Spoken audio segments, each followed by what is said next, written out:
Welcome, you guys. Welcome to the Born to Be Brave podcast. I'm so excited. Oh, yeah, it's not a podcast, it's a YouTube channel. I always say that. Yeah, YouTube channel. Anyway, today is going to be exciting, in my opinion. Today we have three guests, and in fact, it's interesting how they all know each other and how we all know each other.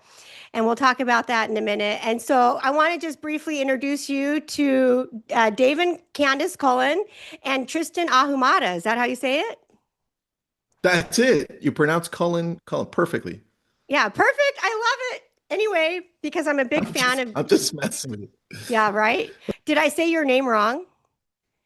How do you say it? No, you did. It was good. But I did my It name was okay too. it either so I hear Ahumada. You did it great. You did But it how great. do you say it? I say Ahumada like you just got punched. Like ow, ow, Ahumada. Almada? You got it. Almada? You got it. That's it. Ooh, Almada. I like that. That's even better. What's funny is I couldn't find a video because I try to study up for these interviews. And you did a video where you told people how you say your name in the last month, but I couldn't find it. So, anyway, you guys, this is the reason we're here today is to, I feel like our real estate, we're all involved in real estate, public speaking, social media, YouTube. And I feel like our industry is under a huge shift. We're in the middle of a massive shift. A lot of people who have been realtors for a long time or in the real estate investment group space are kind of freaking out, panicked, deer in the headlights. And oh, I guess John's moving me. And so literally, one of the reasons I wanted to have us all on here is I feel like the three of you have a really great solution. I mean, feel like brokerages and just practicing of real estate has totally changed. And we have all been at a big broker before. That's where we all met, was at a big broker out of Texas, right? And we were all there together. And when my son had cancer, our son, John and my son had cancer, I was a realtor at Dave and Candice's office in Long Beach, and Tristan came and spoke about something. And this is how I met Tristan, because they did something at the office to help raise money for our medical bills. And so that's kind of how I met Tristan. So I know you, all three of these people have good hearts, but let's talk about what do you guys think's going on with the real estate business, and how can, if a realtor is listening to us and they're like a deer in the headlights or someone new is getting started, what do you recommend? Because I feel like AI and everything's changing everything. And I feel like it used to not matter that where you put your hat so much. I think it kind of mattered, but today I feel like it's crucial to make sure, like, we're all at Y Realty, which you guys are the partners and owners of. And so why does it matter so much more today to be at somewhere like Y Realty versus being at some other brokerage? And we'll start with that. How's that? Is that okay? And then we'll go from there. Perfect. Who wants to speak?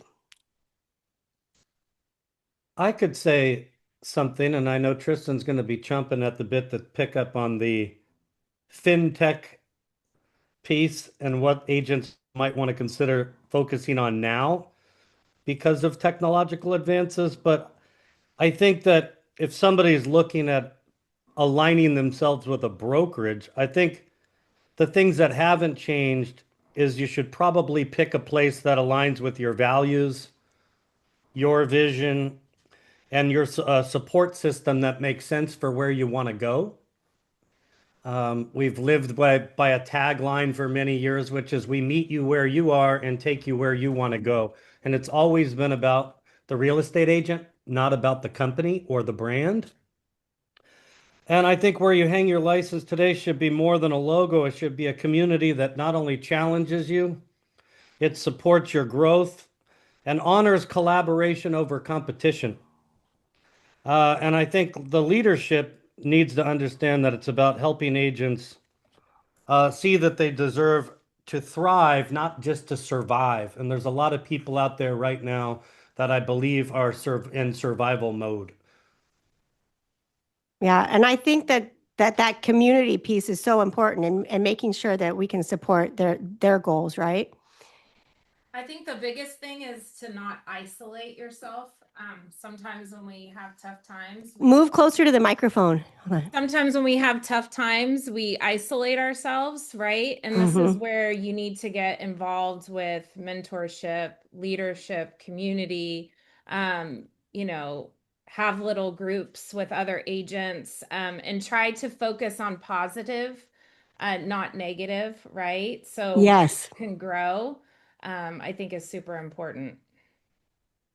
Thanks, Yeah. I Candice. think ultimately, just to wrap up what they're both saying as well is that it comes down to leadership. I think we need to be in a place that we're inspired by the people that are leading and pushing you because, man, I don't know about you, but Colleen, I'm pushed by the people I'm surrounded myself with.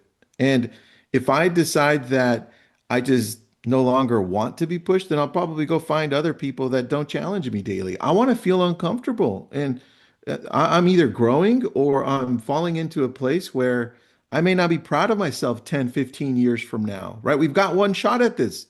Look what your sign says. This is not your practice life. Yes. This is it. That's my motto. That's my Yeah. life motto. That's practically our motto. This is Mhm. it. Anyway, that it's a leadership, hands down, over and over and over again. Yeah. And I think that you become, I mean, I've heard that, you become like the 5 people you hang out with.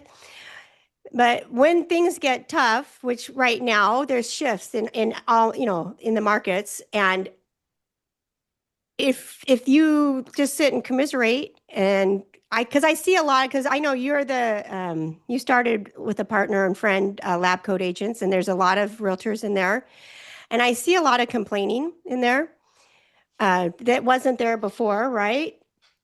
And it's interesting because even when I posted a question, I asked, hey, what do you guys want to ask you, right?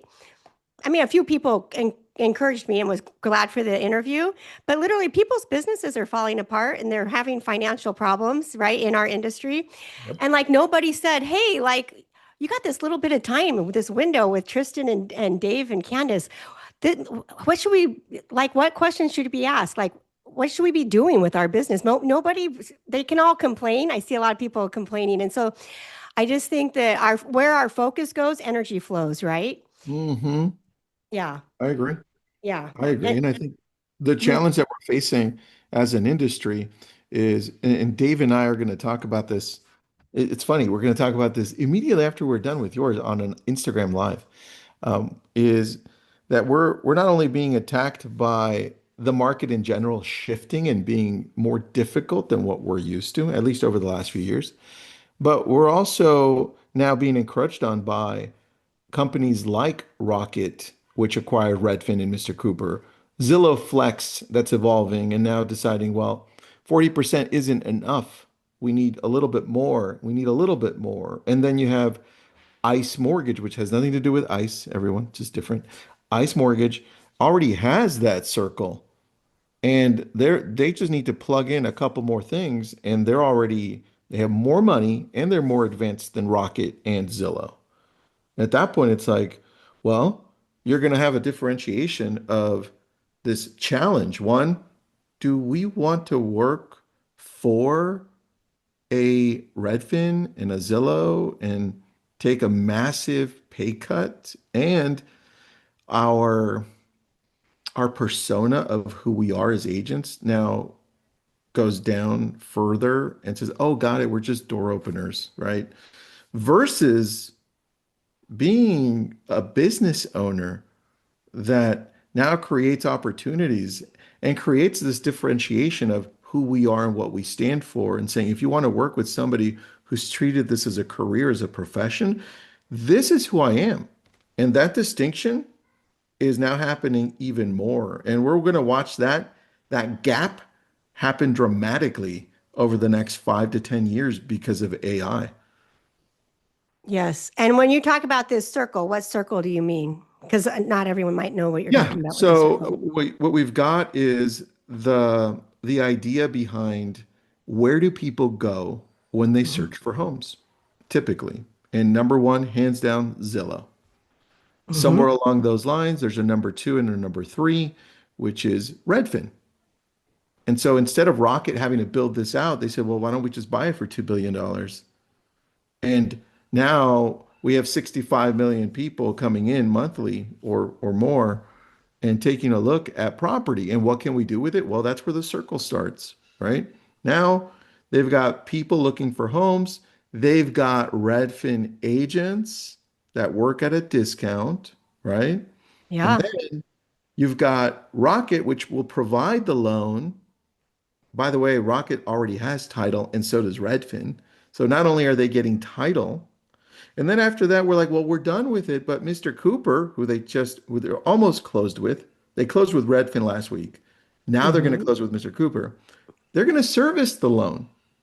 And now they're servicing the loan one out of every, don't quote me, one out of every five or one out of every 10 loans in the United States in Mr. Cooper. And that's crazy. So now you've got this circle, and right in the middle, it's powered by AI, and you're nurturing. And hopefully, we'll see that become more amazing because it'll help us. But this is what we're looking at. Like, how can agents compete against that? Because this is real. That's the circle. Yeah, and that is real. So, and that's the question. How can agents compete against that? Guys, where do we start with that? Dave, Candice, where do we start with competition against something that's this massive all across the US? Well, I had notes on it because we were going to do the IG, we are doing the IG live at noon.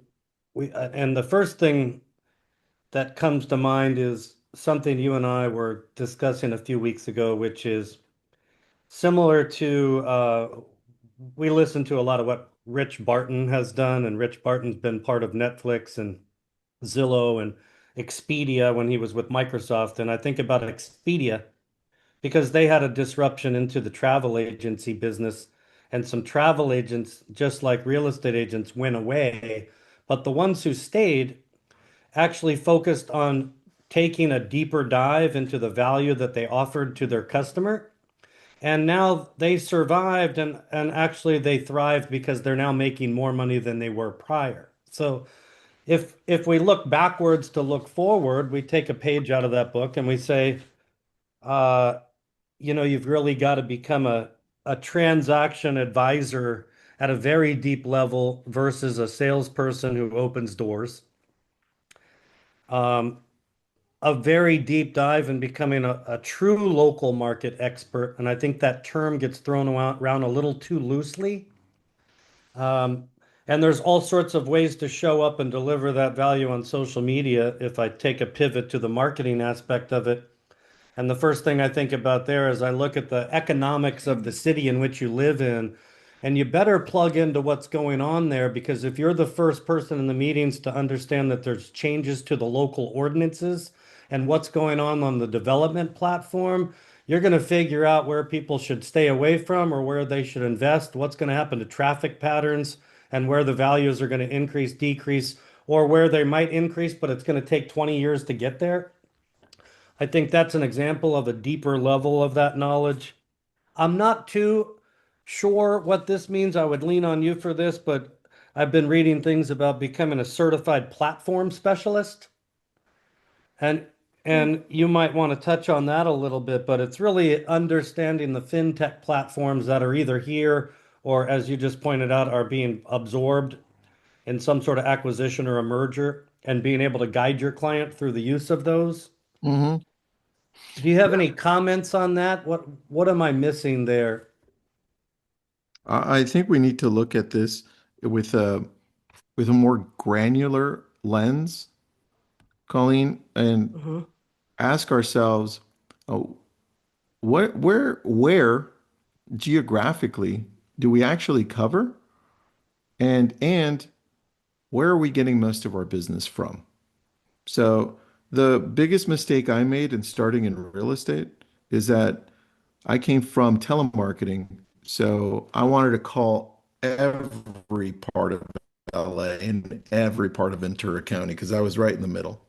And when it came to expireds, I wanted to cover both counties.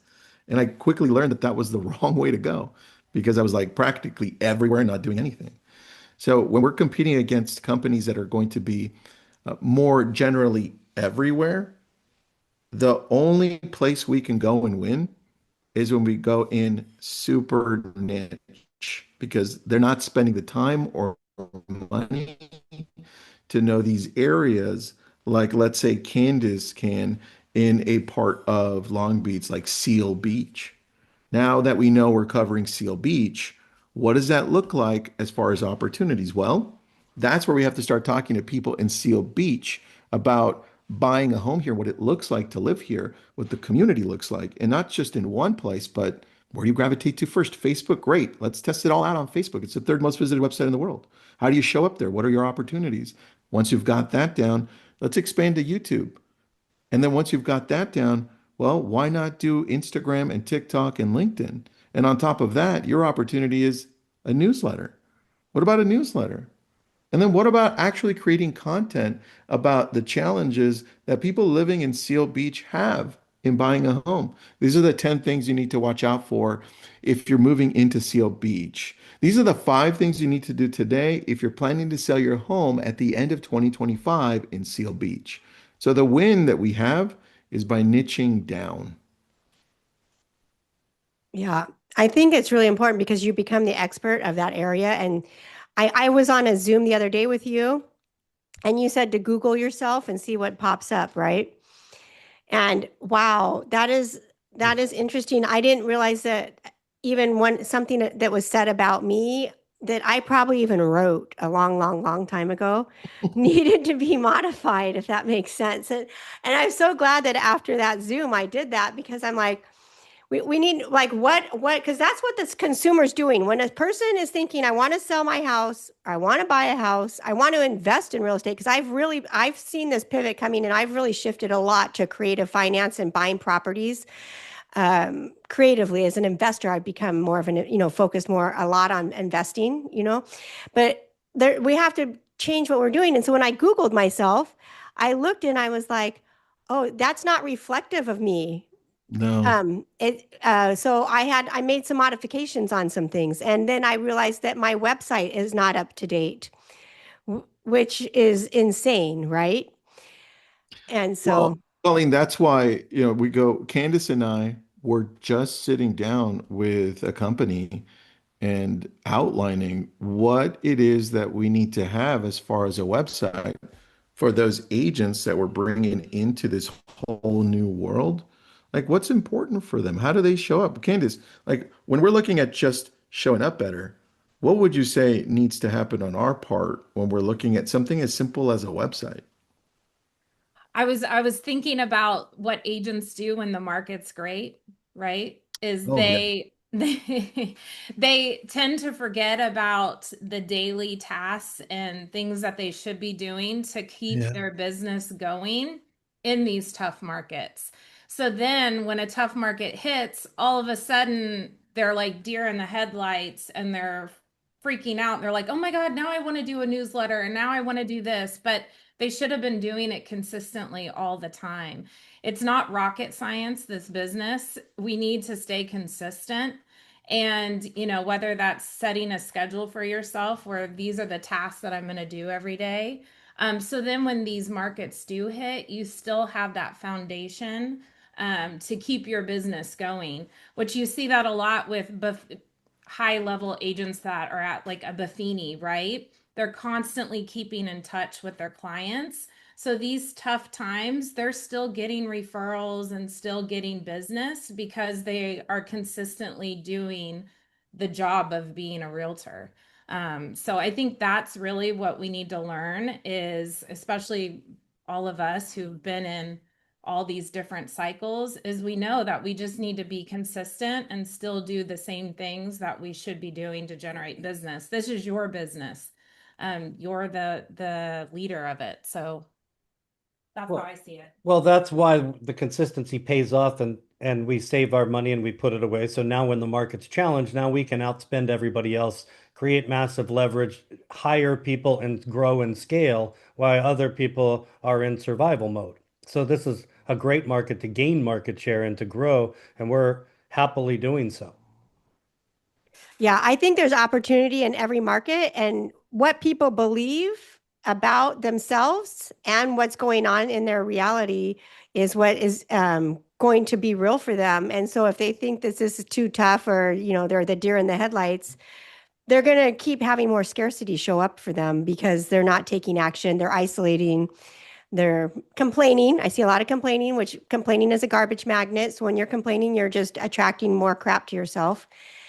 And so I know you, how far is the reach of Why Realty now? Like if someone's listening to this, like how far do you guys reach out now? Well, I mean, last time I checked, we're in the Philippines too. I'm joking, but look, reach. We're everywhere. Lab Coats reaches. Why Realty reaches, right? Because people are like, oh, guys, you guys opened up a Y Realty. Are you in my state yet? So right now we're officially only in California and half in Illinois. But how does that work, Candice?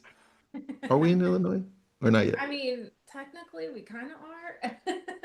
We're almost there. We're almost there. So, I can't wait to officially, you know, open there and have, you know, hundreds of agents, that we can help out, and then grow, organically, you know, by showing everyone that we're here to build your business, and build your community and help you with leadership, I think is a big platform we're standing on. So, which is attraction, right? People are attracted to that Here, go because by your microphone. I can't hear you. we're getting out of you know, this virtual world, which is great and it works a lot, but we still need that connection. So I think that's what we're building here is still keeping that community with Why. So if somebody's in Lab Coat Agents and they're listening to this and they want to look at joining Why, they can talk to you guys about that, right?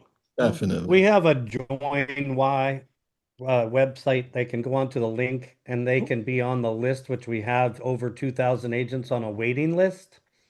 And I think that we probably could have followed suit with what we've seen other companies do and just simply open and say, hey guys, we're ready when we really aren't ready. And our approach was intentionally more purposeful because one of the questions you had asked me in the past was about scaling the business. And for us, it isn't about growing as fast as it is growing with intention and building systems that serve people, not just profits, and to protect our culture and make the leadership duplicatable. And so for us, we're going to grow where the talent shows up, where we find the leadership that can serve the agents first, as opposed to saying, hey guys, let's go out and raise a bunch of money and let's have our business decisions dictated by shareholders or a venture capital investor. Yeah. And that's going to put the profits and the decision making over what's in the best interest of the real estate agent. And we're just simply not going to do it. Yeah. What do you think, Tristan? I think jumping in and teaming up with Candice and Dave for Y Realty was the best choice I've made in real estate. And I'm just happy to be here to be growing something that other agents can be proud of. Because the other piece to this is there's a lot of there are a lot of challenges mentally that go into this business. And I would say that that's probably the majority of our problems, right? And I so agree. so addressing that from the beginning, not only through us showing up uh, in a way that people can be proud of, right? But also showing up consistently so people have something to rely on. That's important. And then actually layering in the piece that I think is missing in a lot of brokerages, and that's people being able to reach out to somebody when they're not doing well. And they don't want to talk to a broker. They don't want to talk to me necessarily or Candice or Dave. They want to talk to a professional and just kind of go through the process with them and say, hey, I'm struggling over here. Is this okay to struggle with this? Or hey, yeah, I'm having a problem over here. Because most of our problems arise from our personal side of things, and then they affect our business, right? So coming in and adding that layer for people to be able to reach out to a professional therapist, I think that it hits it right where it's supposed to be, because Colleen and everybody else, you're watching what a freaking crazy world we're in. And it probably was as crazy before, but we've got more people and we've got social media to really layer on how crazy this shit is, right? And Yeah. that creates a problem mentally. Yeah. And what happens is, like, when people are bombarded with so much negativity when they're at the grocery store running into people, their family, their friends, their social media, their television, the radio, everywhere they turn, they're hearing about negative things, right? Yep. And so that paralyzes people. In fact, that segues us into a great question that I love to ask people, because my show's called Born to Be Brave. And I loved that when people, there's seasons in life, right? And I do think that we're actually in a more difficult season. I've been around a long time. I've had a lot of what people would call opportunities to grow, or maybe that's what I call it, but Mhm. serious, unexpected adventures in my life that most people could be crippling. And I'm really, actually, someone said, "Oh, I bet you wish, like, we didn't have a son that had drug and alcohol problems and in and out of jail." Or like your son, I bet you wish he didn't have cancer. Or a long time ago, John and I had serious financial problems, and, and had to collapse a business and give our house back to the bank. And so over the course of time, we've experienced a lot of opportunities, but I actually realized those are the things that make me who I am today, because Yeah. of resilience. I have a pattern and a history of overcoming adversity and knowing that I can count on myself to do whatever it takes to pivot and to implement change or evaluate and not lie to myself, right? Like, we have a habit in our American culture of lying to ourselves and being okay with that. And so You anyway, walk right into that adversity, my friend. I remember when your son had cancer, and I drove down, and I don't drive far usually. I drove down 40 minutes or whatever to Costa Mesa to one of our friend Kevin's event. We all know Kevin. I love And there's Kevin. Colleen front and center while her son is in a very critical condition in the hospital. And I've seen so many agents not go to an event that they needed to listen to because they had a sniffle. And I'm like, I was blown away by that. And of course, every other thing that you did, taking action, led you through that. The same thing with the challenges your other son had. And look how amazing they're both doing now. It's unbelievable. It's just a true testament to your bravery. Yeah, thank you. Yeah. And so that's why I started the show. It's called Born to Be Brave, because I feel like everyone's living below their divine potential. Mm.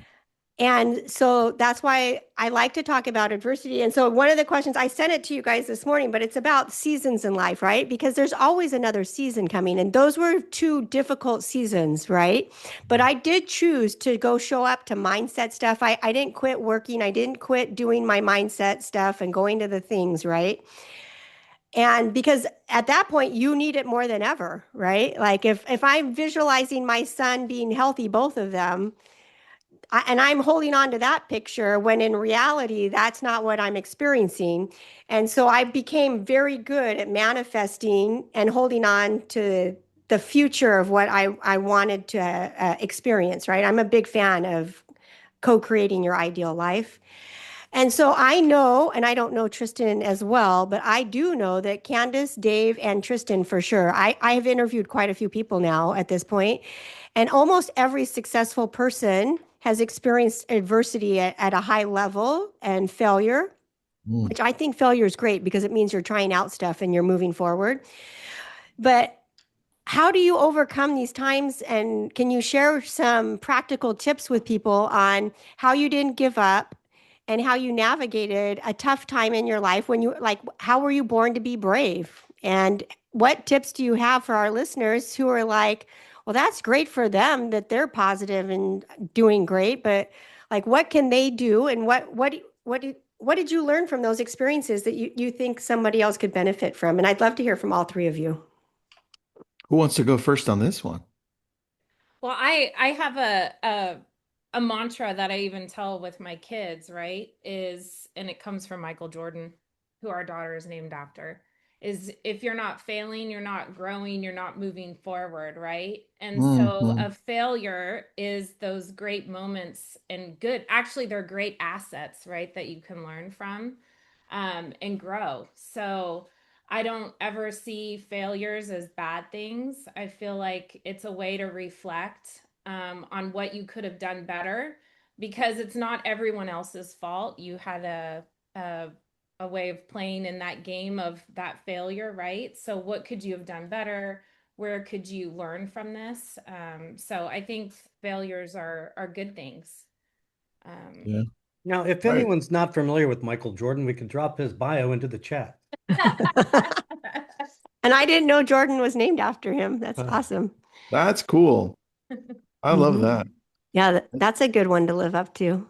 yeah. I think that there are two types, main types, I think, and that's you've got those difficult situations that happen to you because you screwed up, you did something, right? It was you. And then on top of that, you have to deal with the repercussion.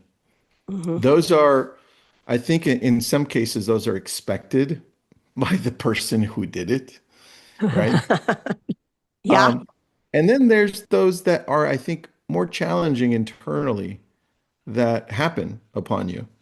And you're like, you question, like, why me? Right. And I think that's where you're tested. And that's where you show up on the other end of this, a completely different person. And I think if you're going through that right now and you're listening in, that will be one of your defining moments in your life.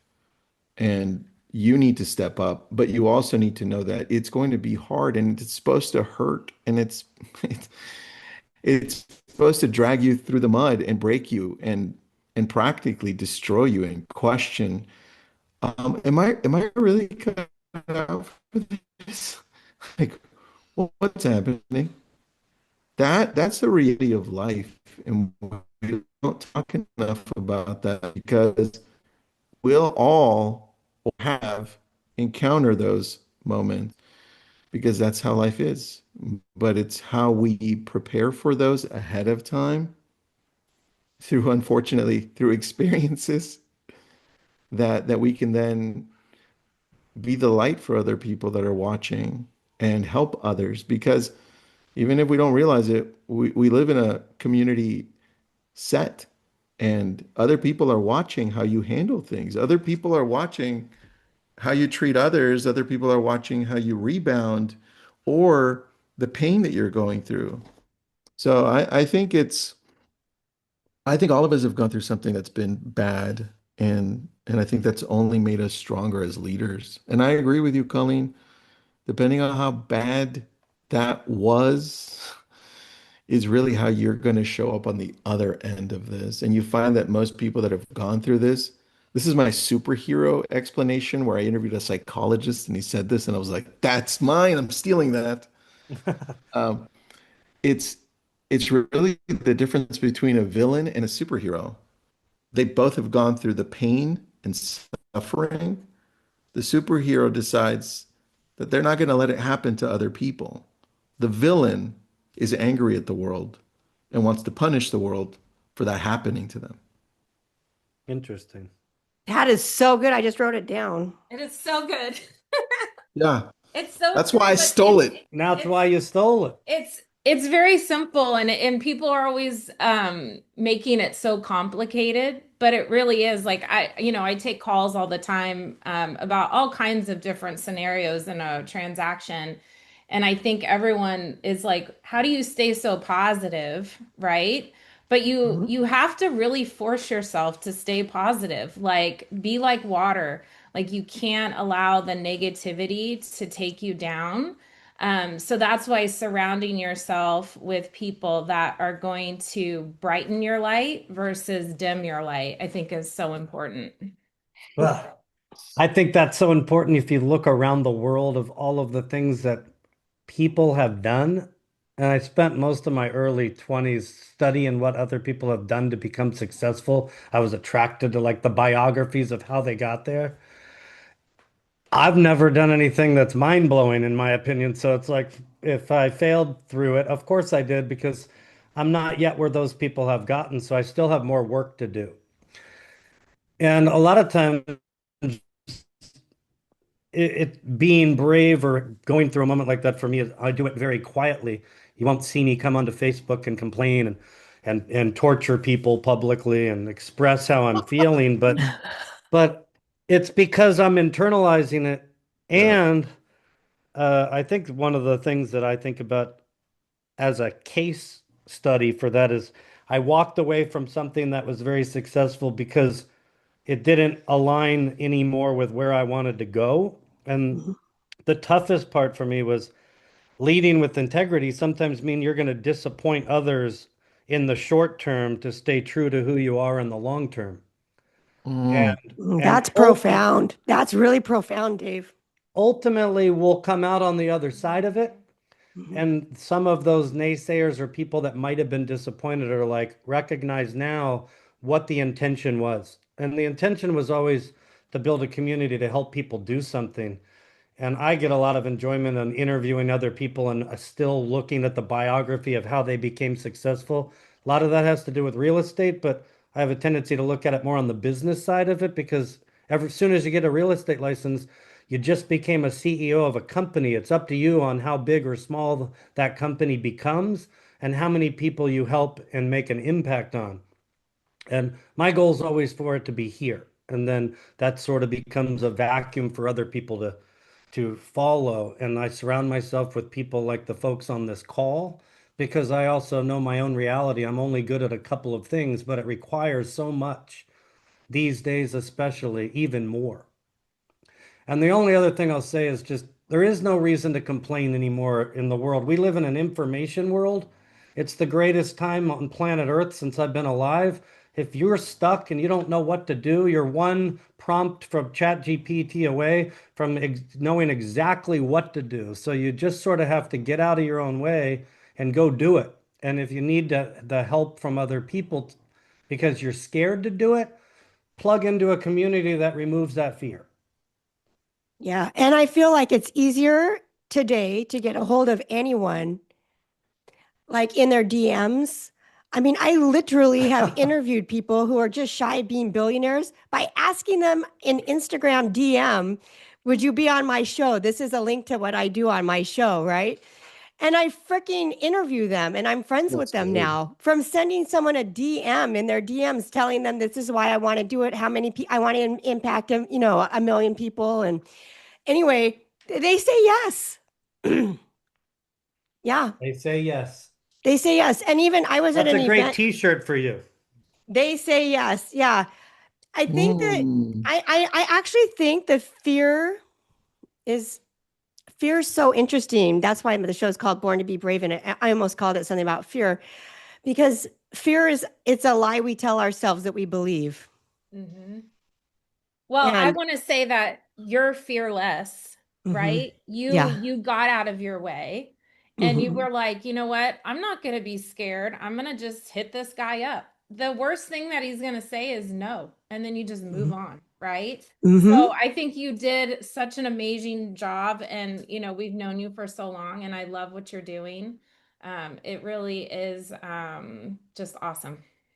Thanks. I'm so excited. I'm so excited that we're here together because we all I'm very purpose driven, right? Of course, I love making money. Okay. Let's be real. Money is great, right?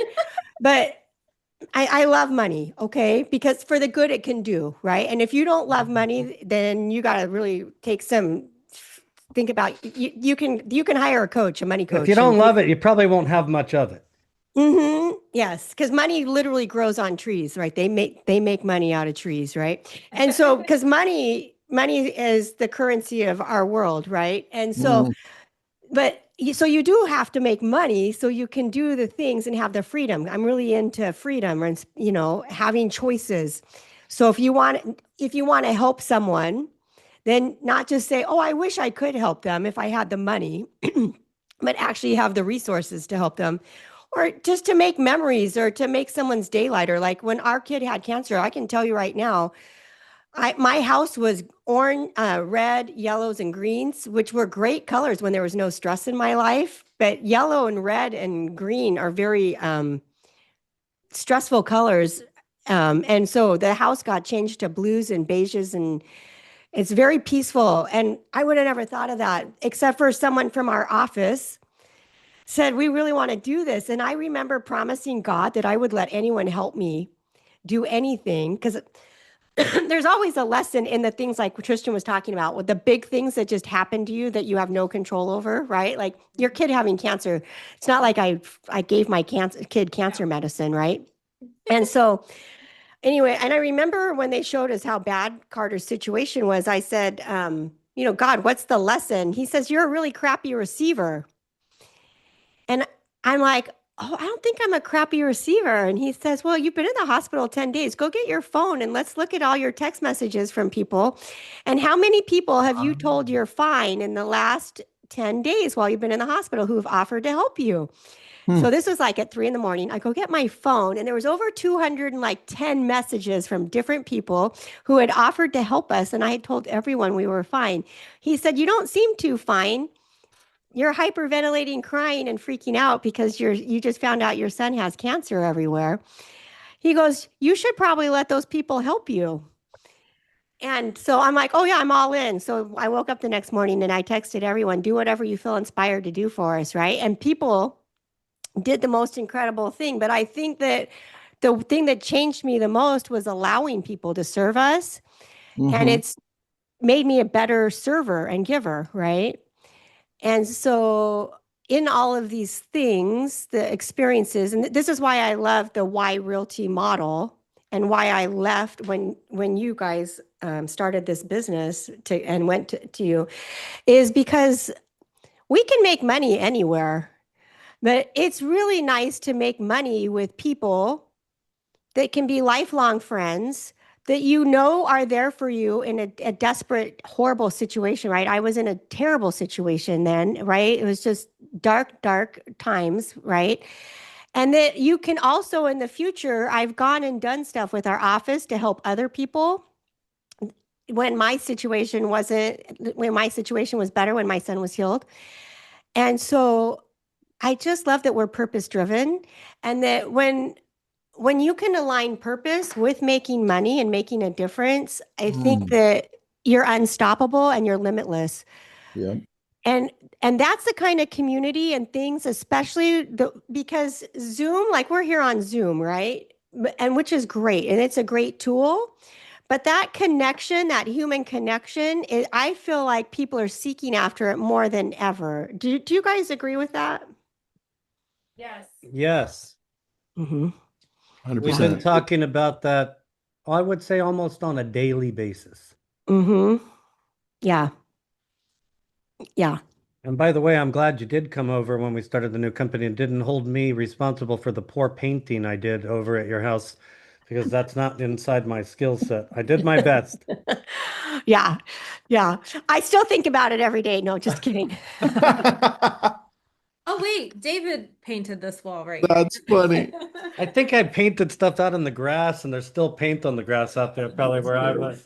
You know what's so cute is I look at my house. I look at my house sometimes, like late at night, and like last night I sent a text. Someone sent me a text with a picture of all you guys on it, but I work sometimes late at night and I don't pay attention to what time it is. And so when that text came in, I just said, "Oh yeah, I love it."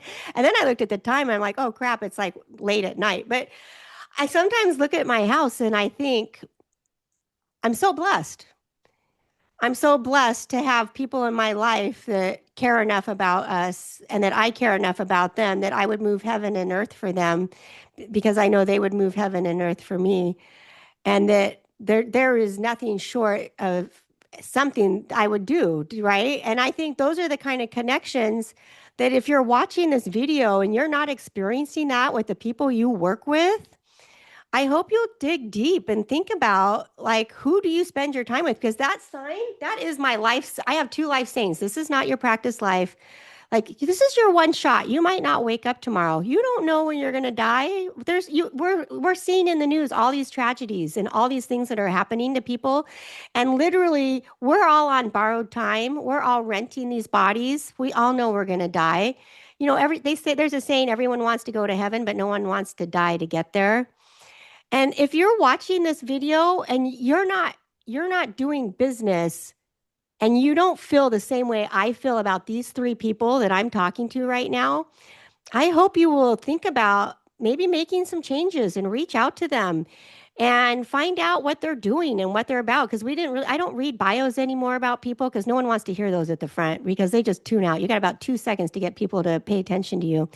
But these three people are like three of the best humans walking the planet. And you guys get to decide where you hang your license. You get to decide if you're a purpose-driven person. And literally, you get to decide like how you show up. And I just really think that we need to take time to reflect and spend more time being more intentional about having a life we love. You know, it's interesting. I have a way of journaling every day to co-create my ideal life. That I learned that from Thatch Wynn, Kevin's friend that I met from Kevin. And it was right before Carter had cancer. And I spoke at Thatch's event when Carter had cancer. I flew up there and spoke. And because I did say Carter will be healed. Like I was certain that Carter would be healed. And it's interesting. So I co-create this life I love. And I'm teaching it to these investing people that have never seen it before. And I was going back to do a presentation. There's, about 18,000 people in this group that I was going to do a mindset thing. It's just the women. So there's, there's a bunch of people who are going to show up. So I'm preparing for this thing. So I'm going back through my old journals of how I used to journal. This is how powerful it is, you guys. And I wonder if you have noticed this in your life. I wrote down, we tried to buy the house 2 doors down from our daughter in Texas so the kids could just run over next door, right? And I watch an ideal life video of what my ideal life is because and I watch it pretty frequently. And that deal fell apart 5 days before it was supposed to close. We were buying it on traditional financing. And then the neighbor 2 doors down on the other side had told me when we flew out for the inspection that she had a house down the street and around the corner that they wanted to sell and that they would be willing to carry the paper and we could, try and work something out with them if it didn't work out. But she said, congratulations. I said, I've been in real estate a long time. Anything could happen. And then the market was crashing. There's a long story, but anyway, it doesn't matter. It didn't work out. I went through my old journals. I used to write, we have a house around the corner from Alexis and her family. So it wasn't the one 2 doors down. I actually did manifest that house and those people did carry the paper and we bought that house creatively, right? And we're friends with them now. They live 2 doors down from our daughter and our house is a 5-minute walk around the corner now from the grandkids. But we bought that with no money down, basically, with no, just they carried it. It's all structured. It's a long story, but what we say and how we do and what communities we're in and then how we attract things is really important because I didn't write in my journal for 4 years that I wanted to buy the house 2 doors down. I wrote I wanted to buy the house around the corner. And my ideal life video says around the corner. So I'm just thinking, how important do you think words are and the things we think about and journal about and vision boarding and all of that? Do you think it's important to focus on creating an ideal future? Yeah, 100%. Words are I was saying everything. yes, and Candice is pulling the microphone. Well, because we did a vision board class together, so you know how important that is. What you look at every day and the words that you use really do determine, right, your future. And I know some people think that's so nuts, but it really does. It's powerful and it really does happen, right? You can make things happen with your intentions. And it's not just saying, I'm going to buy the house around the corner. You did tasks, right, to get that to happen. So it's just not you put it on the board and you're like, oh yeah, it's just going to happen. That's not how it works. But it's you did the intention and you set that goal and you made it happen. So I think it's huge. I remember interviewing Thatch. Tristan set me up with an interview on lab coat agents. So I go to interview him. I'm all excited. And his microphone went out. And so, because I was new on the platform, I just didn't say anything for like 2 minutes. And then after I was done, Tristan's team gave me a nice nudge and they're like, dude, if somebody's microphone goes out, there's still an audience. There was like 1,600 people on there, and I just didn't say anything for like 2 minutes. So let's just add a pro tip in here while we're doing this. If you're ever in that situation, Tristan, what should someone do? Listen, fill this space with talk, man. Give them a story. The only time in my life I've been quiet. That's the moment I chose. It's amazing. But you survived it, right? Oh, I'm still thinking about it right now. That was like 6 years ago. That's funny. Yeah. That's funny. Do you think words are important?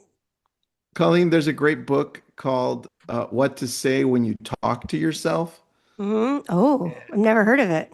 It's um it's a legendary book. It was just re-released in 2017, and that whole book is all about research on how you actually talk to yourself, how that actually creates you, and how you show up, and what you say to others matters. But the most important thing is, how are you talking to yourself when nobody's looking, both actual talking and internally, because that shapes you and the people around you. So that's an amazing book. And yeah, highly agree with Candice and Dave on this. I'm going to get that book. Thanks. I love to have statistics to back it up. It was a really important reminder to me when the house 2 doors down didn't work out, but the house around the corner. And literally, that's what I wrote every day in my journal, the house around the corner. Awesome. Well, the fact that you have taken that path on the investment side, that goes back to one of the things that agents should be doing today. When we touched on that earlier, it was my fifth bullet point, which is to become a wealth advisor and not just helping them transact because they said they want to buy a condo, but what's their long-term portfolio going to look like with or without your consult? And so the things you're doing for you and your family are going to aid that situation as well. So congratulations to what you've done. Yeah, thanks. I'm writing a book on how to build wealth, and it's good. My deadline, it'll be done at the end of September. And then Pace said he'd write Wow. Pace is going to write the foreword for it. So that's a big deal because I've learned how to buy houses creatively in apartment buildings with very little money down. And so it's been a blessing. And I do think as realtors, if we could be advisors to people on how to build wealth, long-term wealth, and generational wealth, that creates freedom. Because one of the other things I learned from having a kid with cancer is we were high income, but we didn't have any passive income coming in. And so we blew through most of our life savings between medical bills and sitting with our son and being there to help navigate, his doctors. And so what I learned was high income means nothing. If you don't have passive income coming in from your apartments or an RV park or houses or something, right? Some kind of money coming in that's not tied into you, then eventually that's going to be problematic because you're going to work until you die, right? And that's not fun. So it's nice to be. I didn't understand that when I was just I'm not just a realtor, but when I was just selling real estate, I didn't focus on building wealth. And now that I'm an investor and I've learned how to invest and hold property and how to do that, I think that it's been life-changing for us, and it will be life-changing for our family, if that makes sense, long-term. 100%. Colleen, I'd love to have you on the Instagram show that we do, just to kind of break down what that would look like for a real estate agent or anybody. Oh, sure. Yeah. We can break down my deal. Yeah, I'd love that. This is called collaboration in the social media world. Yeah. That's right. Yeah, I just think that we just have to think outside the box. I really believe that there's opportunity every day, and we just have to be open to it and not let ourselves trip ourselves up on it. The one question I've started asking people that I never asked before that I'm always asking God what I really think about this before I, meet with you guys is like, what's a question I should have asked you that I didn't ask you that you'd love for somebody to ask you that no one asks you on shows? Mm. That's my new question. What do you guys, Tristan, I'm going to listen to Tristan's answer because he does a lot more of these shows. Okay, we'll all do right. Tristan first and then you guys second. Tristan, who is your favorite superhero? Well, thank you for asking. I appreciate that. I love it. Yes, who is it? I was just doing at Disneyland California Adventure doing the Spider-Man web slinger last night, and they had two of the big, huge superheroes out, with people. Anyway, so tell That's me about your cool. favorite superhero. I would say growing up, because we're only exposed to what we're exposed to, Superman. So I'm really excited about the Superman movie coming out. So that my favorite superhero, not only is he kind, Hmm. but he also gets shit done. There you go. I love that. He's an All right. action taker. He has results. Let's see, what do I Yeah. have? You asked me, what do I like to do to unplug and, Mm, get out of the day to day? that's a good Uh-huh. one. I like to play Fortnite. You do? Yes. I love Uh, Anybody want to hit me up on Fortnite? My name is I'm a mom, be nice. That won't be So nice. Candace, on Fortnite, have you tried Blitz or no? I have not tried Blitz. Try it. It's pretty. It loads super fast. You're in a smaller setting. Give it a Okay, shot. I'm gonna try it. I love it. I'll See? be doing it this weekend. Okay, I love this. This is where we find out the best stuff, right? that's I right. love it. Dave? I would say, how do you stay soft in a hard business? Mm-hmm. And Oh, how does nice. that happen? And I think, I think just realizing that what we do is not splitting the atom. It's not, doesn't take some sort of, advanced degree. And kind of like what your phrase in the background says, it's not your practice life. If we're only going to live once, I think there's a book called Light versus Heavy, and it's just a hell of a lot easier to be light in the world than to be heavy in the world. And I can't imagine, uh, being angry towards people and being vindictive and spiteful and all that. It just seems and feels very heavy to me. And it's much easier and much lighter just to move on. Yeah, I like that. And I do retreats now for the investment group. And Hmm. one of the and I do these mindset zooms for them. And one of the things that I love showing them is our body's like 60 to 70% water. And Dr. Emoto in Japan studied water and the effects of our thoughts and music on water. And if you are heavy and negative, it turns to brown crap. And if you are positive and it listens to uplifting music and positive sayings, that it turns into beautiful and forms crystals, the water. So you're actually causing dis-ease in your body when you're being heavy. Oh, I thought this was ice. It's crystals. That's Hmm. what that is. Yeah. Anyway, and so after I show them that, I'm like, how many want to think negative thoughts now? Because this is what's happening to your body. And they're all like, yeah, no, I don't want to think any more negative thoughts. I'm like, that's what you're doing to yourself.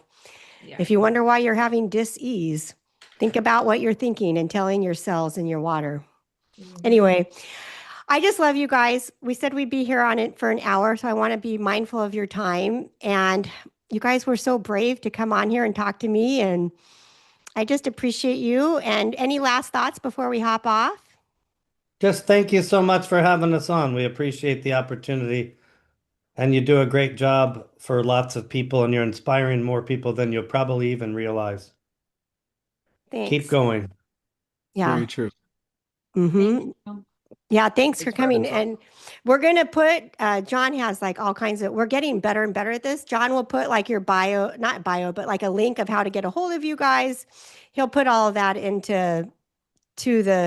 what do you do? How do you do it? I don't know. He does it, Oh, but he does something. And so He's your engineer. We know he's over there. I know. Yeah, he he's trolls you. So if there's a certain place that you want people to contact you, let us know. Is there any certain place? Will not put your phone numbers on there. Yeah, no phone numbers or anything. Just like if you have a website or an email or someplace you want people. Where is your preferred place for people to get a hold of you guys? We still recording? Instagram? Instagram, perfect. How about you guys? Instagram's great. They can go to Join Y Realty if they're looking at the brokerage. People can text me. I mean, I think our cell phone numbers are pretty much out there anyway. And guess what? If you text me and it's 1 o'clock in the morning, if I'm asleep, I don't have to answer. Yeah, me too. You're on focus. I'm gonna sleep right through you. Yeah, I'm on focus now. Oh, now, yeah. It's a long story. Recently, I didn't do that, but I do it now. Anyway, you guys are awesome. I appreciate you. Appreciate you, Colleen. Thank you, guys. Yeah, and if there's anything I can do to help you guys, let me know. I'm going to put it on. And how do I do that? We'll Yeah, I'm reach out. learning. We'll read.